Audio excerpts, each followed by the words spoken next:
Hi guys, welcome back. Glad to be back with you again, bringing you another blog. Last week's one seemed to go down pretty well on oil pulling therapy, good response, and I'm pleased to hear that some of you have actually started joining me in conducting oil pulling therapy for your own oral health, so that's fantastic. I've been sort of hit a few times online for information regarding circadian rhythms, so I thought I'd bring you a very simple, very basic blog on circadian rhythms today. Now, it's not an area of massive expertise for me, but in all honesty, when it comes to circadian rhythms, you don't have to know that much. All you have to do is realise where you're kind of going wrong in your lifestyle. But it is important to know how good sleep-wake patterns can affect your overall health. So first of all, we kind of need to define what a circadian rhythm is. Now, people often call a circadian rhythm a body clock, which fundamentally, from the research I've been doing, it's not actually true. It is one of the body clocks, but we have internal body clocks that occur all the time. A circadian rhythm is a rhythm over a 24-hour period, effectively, in living organisms. So for ourselves, that would be from the time we go to bed to the time we go to bed the next day. A body clock, it kind of controls everything from sleep-wake cycles to body temperature to hormone release, and the way that those all interact with each other within the body regulate the body, a sort of homeostatic regulation and so on. But obviously, as I said in there, we do have body clocks that affect sleep-wake cycle. So first of all, I just want to clarify that a sleep-wake homeostasis or a sleep-wake body clock will tend to make us feel tired when we've been awake for a long period of time. So the body's basically saying, look, you're deprived of sleep here, so you need to go to bed. And that's its sort of general effect. A circadian rhythm is more of an area of when the body's more active and less active. So we tend to find that we're most tired between the hours of 12 and 6, so 12 midnight, 6 a.m. and 1 in the afternoon and 3. You'll often all, if you're on a standard circadian rhythm, you may find that after lunch you often feel quite tired. That's quite normal.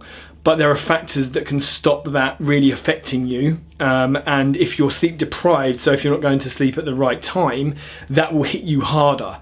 And what we tend to do in Western society is, because we're out partying or not going to bed at the right time, when that hits us in the afternoon, we reach for coffee, or we reach for some form of pick-me-up like a chocolate bar or so on. And what then happens is then you throw other balances out within the body. So then you're not eating correctly, so then you may gain weight, or you may actually create other stress responses within the body which keep you awake later at night. If we think about it, the circadian rhythm is actually really, really important. It's really important that you look at trying to get as regular a routine as possible. Now what I'm going to do is just show you here, if this is clear on the camera. This actually, I think, a diagram I found online, but I think it's taken from Paul Chek's book, How to Eat, Move and Be Healthy. And if you actually look here, sorry, I'll try and hold this up. What we have is between 9 a.m. and 12 p.m, we have this area of increased activity. So this is basically getting out of bed in the morning. And as it comes up, we then find that we start to dip through the course of the day to lunchtime. And that decelerating activity, this line actually corresponds to a hormone called cortisol. And what happens is it's our stress hormone, and as it dips through the day we become less active, and this is what should happen. So cortisol should dip, and then by the evening cortisol should be quite low. It's not actually this specific pattern, but it's very similar. And at the same time melatonin starts to rise, and melatonin gets us ready for bed. And you can see here between 6 p.m. and 10 p.m. we start to increase melatonin, decrease cortisol, and we get more tired. And we should be going to bed at this time. Now, if I move further across, here's 10 p.m. At 10 p.m, we should be really thinking about being in bed, because between 10 p.m. and 2 a.m. is our physical repair area. So if you've been busy all day, if you're working hard, if you're physical, or you've got any kind of injury, this is when you generally need to be in bed between 10 and 2, because that's when you're going to be doing your growth and repair. Now, if you miss out on that, you're not going to get it back any other time, because if you look, then between 2 o'clock a.m. and 6, we go into our psychological repair. So you'll often find people who are quite stressed out will wake up around this time, between 2 and 3, maybe even 4. Now that makes sense, because if you're kicking into a psychological repair, then you're going to be trying to heal all those stresses and neurological issues you have, so you tend to wake up. But then, as you see, by this point at 6 a.m, melatonin starts to dip and cortisol goes again, and that would be your general rhythm. Now, if I actually change that to being actual cortisol, what I'll do is I'll fold this over so I keep it more for one day. So what would happen is, this is actually saying 6 a.m, but I folded it a bit wrong. So starting here, the sun actually affects our circadian rhythms. So what you'll find is when sunlight hits the body or hits the eyes, even with the eyelids down, it will naturally start to make us release cortisol. So this is the cortisol level coming up as we hit morning. We hit a peak normally at around midday, just before, and then cortisol starts to dip. Now, at the same time as it's dipping, as you can see, goes to its lowest at around 12 a.m. and melatonin will start to be rising here. So around 6 p.m, we should be starting to get sort of tired, maybe sort of ready for bed. Unfortunately, there are many factors that can affect our cortisol level.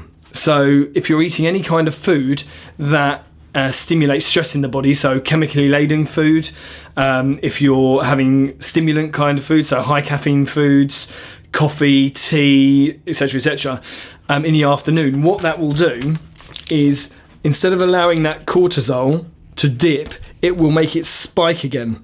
So let me draw this on. So what you might get then is, as you're dipping down, you get a spike of cortisol. Now you should be down here and all of a sudden you're here, so you're more alert than maybe you should be. Now what that's going to do is that's going to affect your ability to be ready for bed at night, because this is a stress hormone. So cortisol is going to make you want to stay up, because it's effectively putting fear into your body, fight or flight. So what then happens is, then we get over that little peak and it drops again. But then what do? We might stay up a bit later and watch an action film, or some kind of suspense thriller, or something that makes us scared. So again, as it's dipping, comes up again, and then it dips and then it comes up again.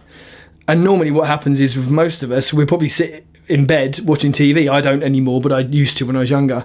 And so when we should be down here with cortisol, we're up here.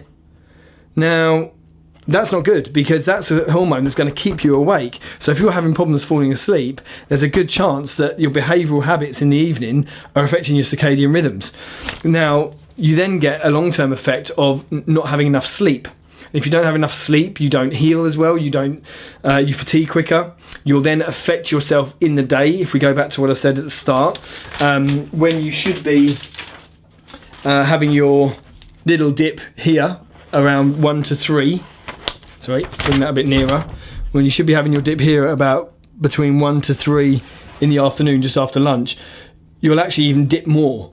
You'll feel even more tired. So then you're going to screw your eating habits up even more, because then you're going to be reaching for your coffee because you're feeling tired.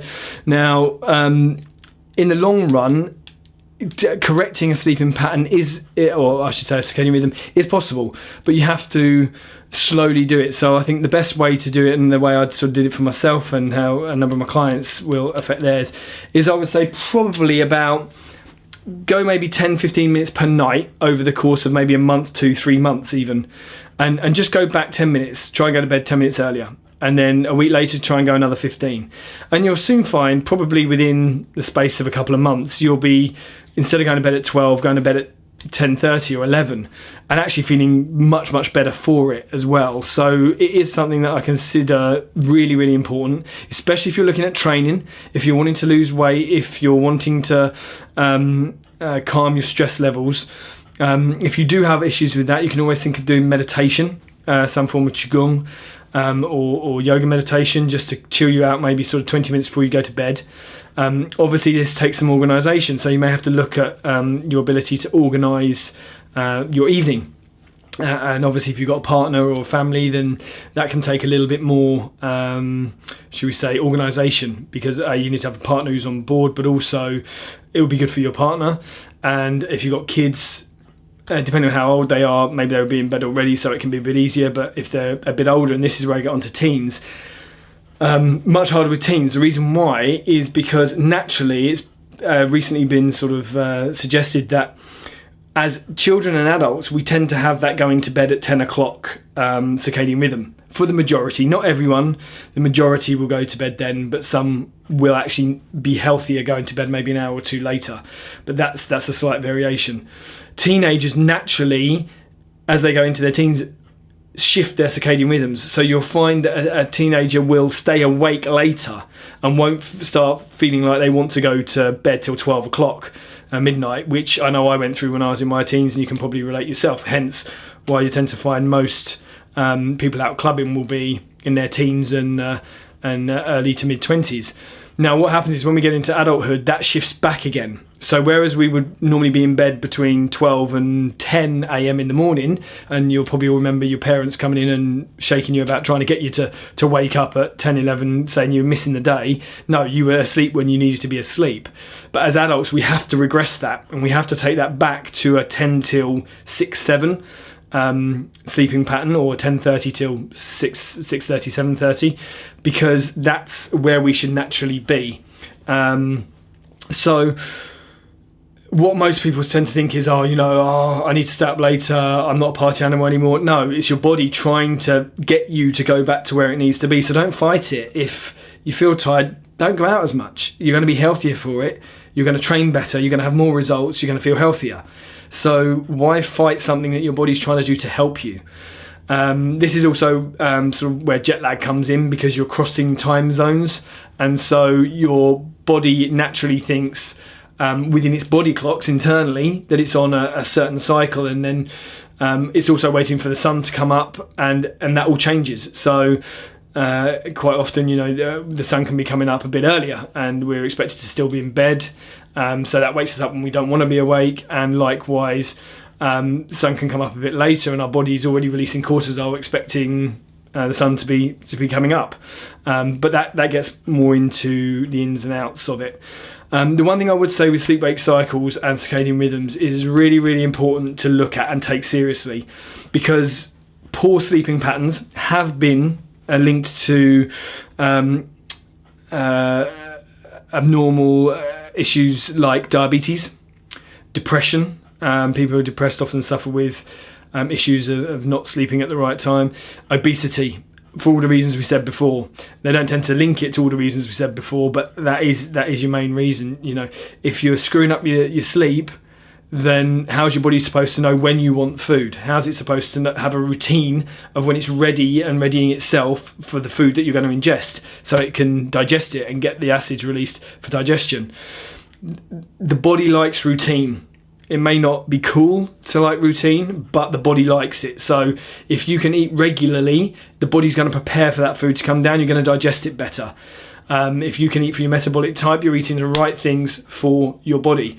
And obviously, if you're not eating too late to go into bed, because that's going to wake your system up a bit, then that's good as well. Little snacks sometimes, not too bad, but you don't want to be having a full meal and then going straight to bed, because you're in a digestion mode straight away. So I kind of there went in a little bit deeper than just talking about circadian rhythms, but to recap, a circadian rhythm is a 24-hour cycle where it's linked mainly to a stress hormone called cortisol, which will get us out of bed in the morning. It will start to peter off through midday and start to ease off through the night if we allow it to. At the same time, melatonin will start to rise, which will get us ready for bed. And as we get into the evening, we effectively want to have dimmer lights, not big bright lights, dimmer lights to allow us to feel more like we're out in the wild and the moon's naturally coming up and the sun's naturally going down. And then as we get towards bed, we want to be limiting stimulation that we have, visual stimulation. Maybe reading a book for half an hour before bed is a bit, or meditation, as I say, is a bit better than watching a film, or unless the film's quite slow and not got lots of shocking moments in it. keep your tea and coffee and stimulant type foods to a minimum in the evening, and slowly try to withdraw to maybe go into about a 10 o'clock to 10:30 bedtime. A little variation every once in a while is not a problem, but that's your main issue that you're after. If you work shifts, you've got a bit of a problem, and you'll have to work around that. Ideally, in the long term, you may want to look at even changing job if that works for you.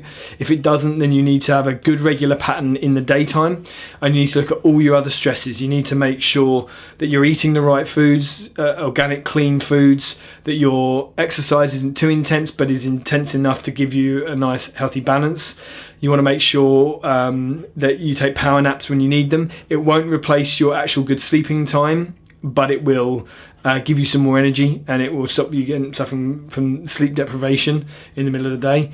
So on the whole, I think what I'm trying to do there is stressing to you the importance of a good regular sleeping pattern. Don't think it's cool to just go to bed late every single night. It's probably not doing you any good in the long term, and it won't help your overall health. So there's a basic overview of circadian rhythms. Not so basic as it seems, but still more basic than we could go, and probably at the level that's necessary for most people. So I hope that was interesting. Any questions, then obviously please keep them coming in. If I'll watch this back myself, and if it wasn't clear enough, I may do another one, but I think we covered all the topics that were necessary. Remember that you can follow me on Facebook, facebook.com/back-to-primal, number 2. You can also do YouTube, type in Back to Primal, and follow and subscribe to the videos on there, and check out the website backtoprimal.com, and you'll see all the different services that I offer. Thanks for following. If you find anything interesting, please share it on. That goes for all the other videos I've done, and let's help build a primal community. So be well and be primal. Take care.